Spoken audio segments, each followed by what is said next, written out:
If you or a loved one experience vaginal bleeding after menopause, this article is here to help. While minor bleeding might stop on its own, you must find the cause.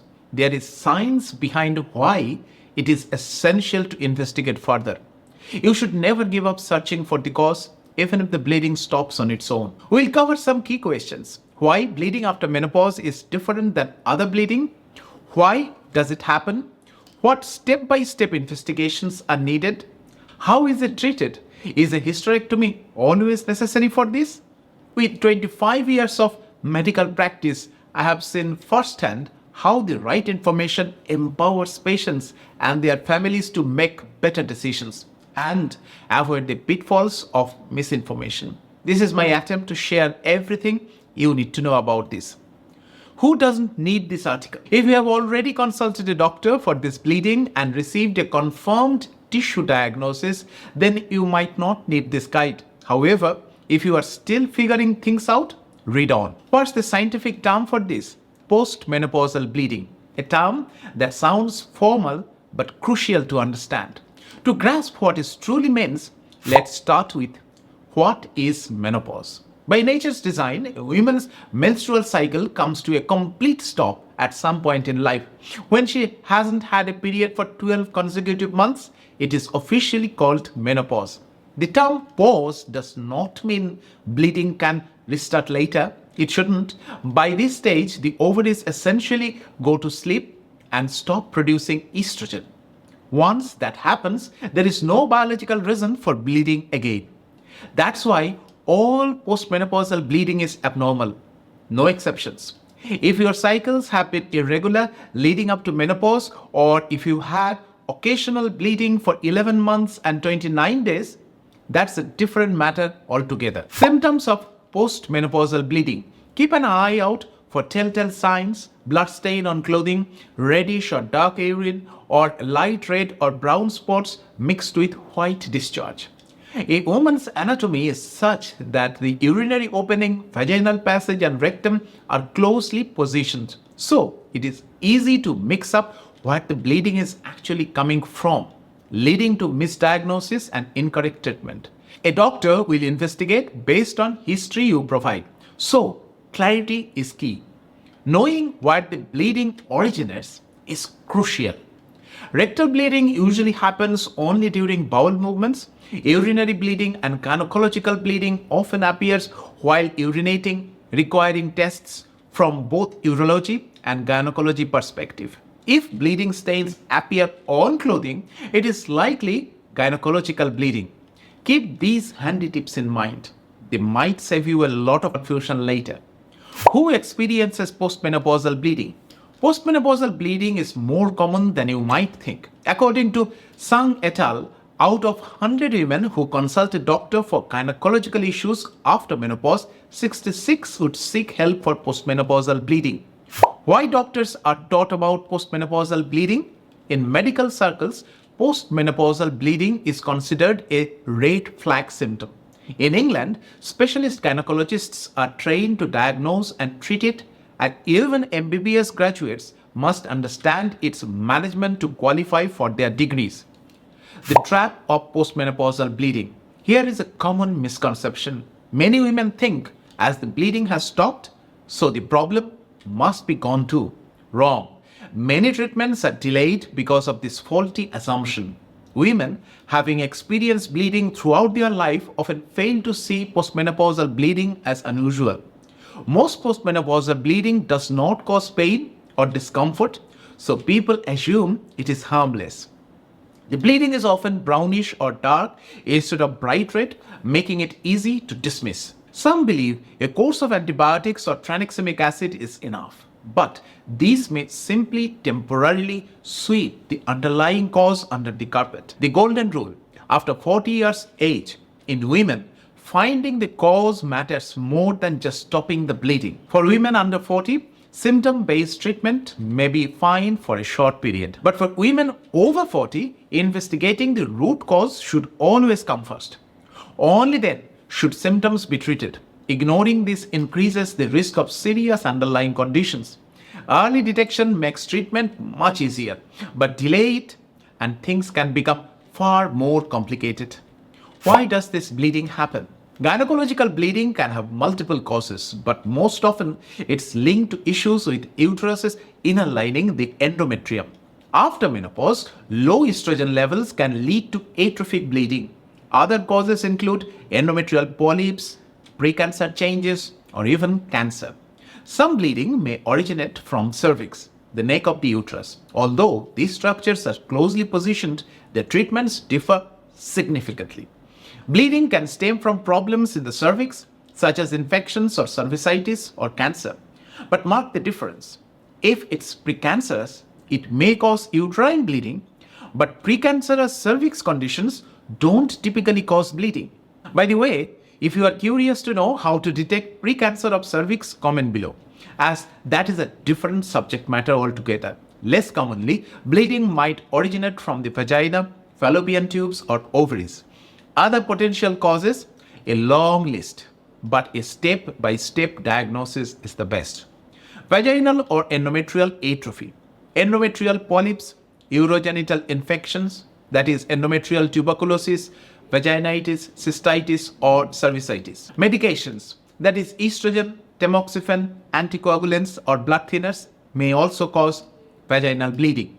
Uterine fibroids or leiomyomas, genital tract malignancies are important to rule out.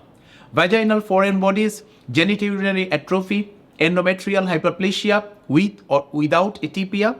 So, you need a diagnosis, but it unfolds step by step. Diagnosis for postmenopausal bleeding. This diagnosis is done step by step. But why? Because it keeps costs lower and ensures medical science gets the answer without unnecessary discomfort of the patient. Otherwise, everyone will have to spend 7 lakh rupees and have multiple surgeries to accurate diagnosis the cause of the bleeding. Science instead has taken an unique approach to save your pocket. Let's start. Here is a key point.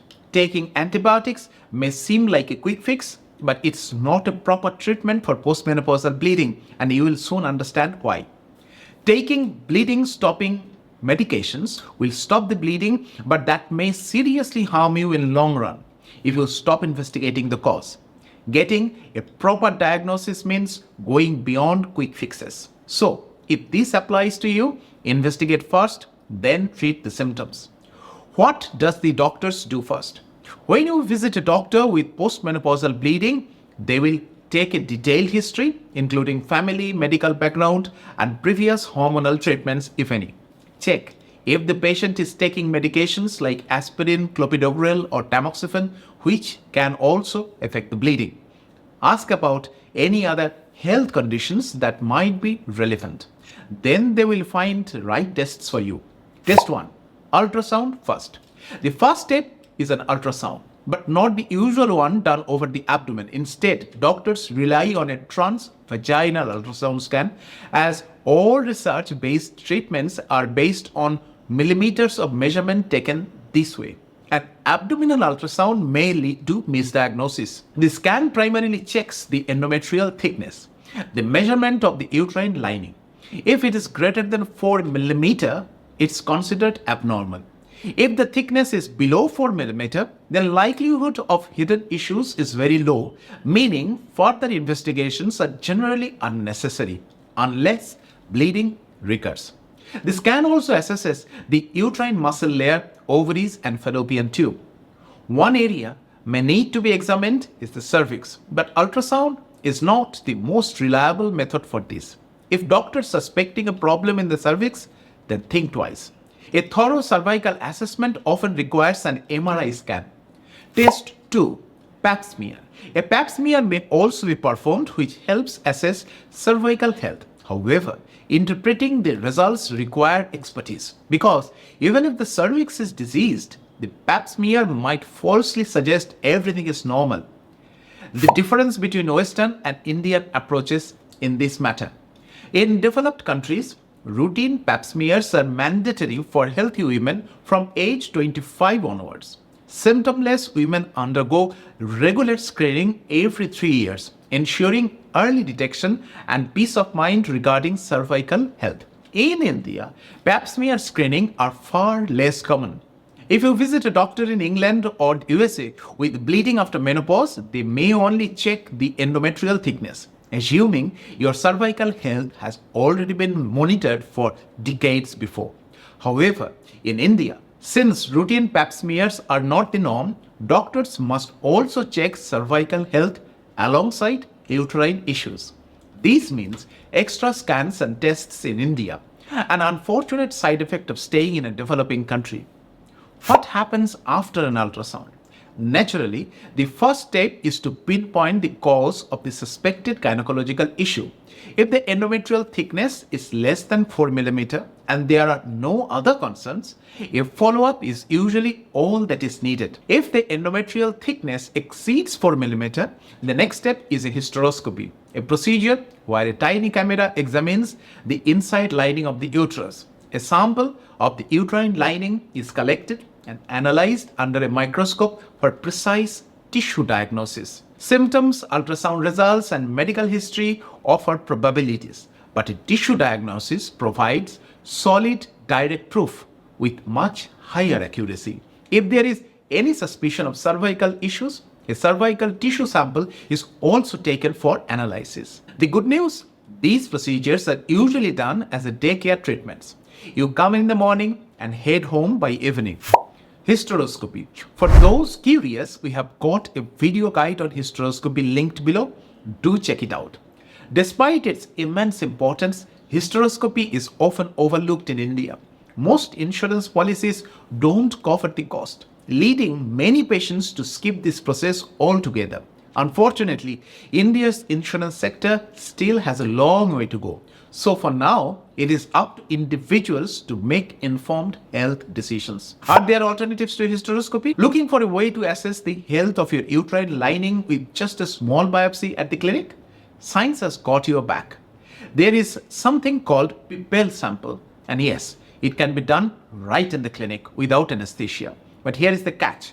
While a hysteroscopy allows for a direct biopsy with great accuracy, a blind biopsy like Pap or DNC is far less reliable. Some research suggests that unless over 50% of the uterine lining is covered with cancer, blind biopsy methods may miss it altogether. And there is more. If there happens to be a polyp in the uterus, blind biopsy won't detect it, let alone removal of the polyp for a full analysis. So before making a decision, weigh up the pros and cons carefully and discuss with your doctor properly. What happens after hysteroscopy? A biopsy report post-hysteroscopy can lead to 3 possible diagnoses. Benign tissues, things that are not cancer, like a normal endometrium or benign polyps. Precancer changes, hyperplasia, or thickened inner lining of the uterus with or without atypia or hyperplastic polyps, which are all precursor changes of uterine cancer. If untreated, some of them will become cancerous in future. However, treatments are available. Number 3 possibility, cancer, either uterine or cervical cancer. Since treatment approaches differ for precancer and cancer, the biopsy results helps guide the best next step forward. When is a hysterectomy necessary? If there is uterine or cervical cancer or persistent postmenopausal bleeding, hysterectomy, that means removal of the uterus, is often go-to solution. But science is moving forward. In precancer cases, surgery can sometimes preserve parts of the uterus or cervix if there is something you would prefer.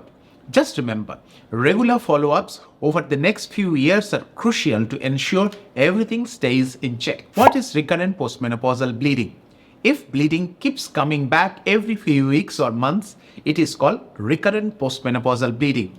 Keep in mind, methods of treating one-off bleeding is different from handling recurrent bleeding. The first time it happens, doctors investigate by checking the uterus lining and the cervix. If it keeps happening, further evaluation is needed. Hysteroscopy or biopsy can check the uterus inner lining and the cervix, but they cannot assess the muscle layer, fallopian tubes, or ovaries. While bleeding from these areas are quite rare, persistent bleeding might call for a hysterectomy. The only way to fully examine and biopsy all possible affected areas. Should you just remove the uterus straight away then? A tempting thought, isn't it?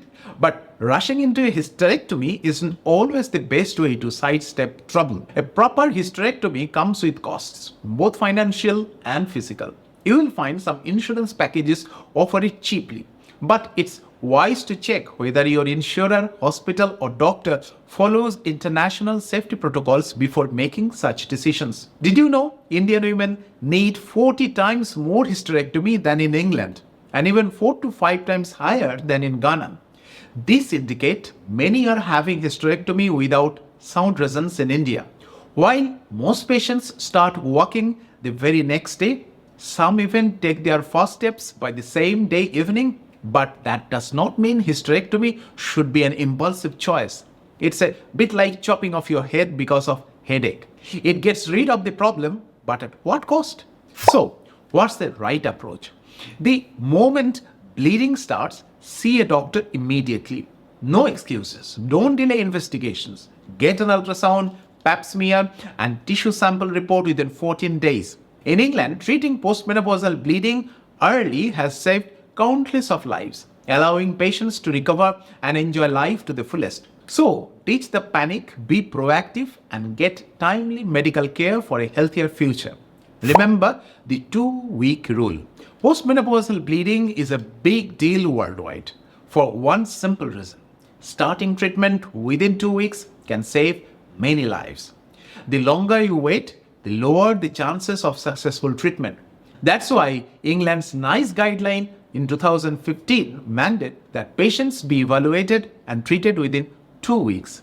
Research from Ontario, Canada shows that delayed treatment can turn minor uterine issues into serious complications later on. The same concern is echoed in the Scottish Intercollegiate Guideline Sign 61 and the American College of Obstetricians and Gynecologists.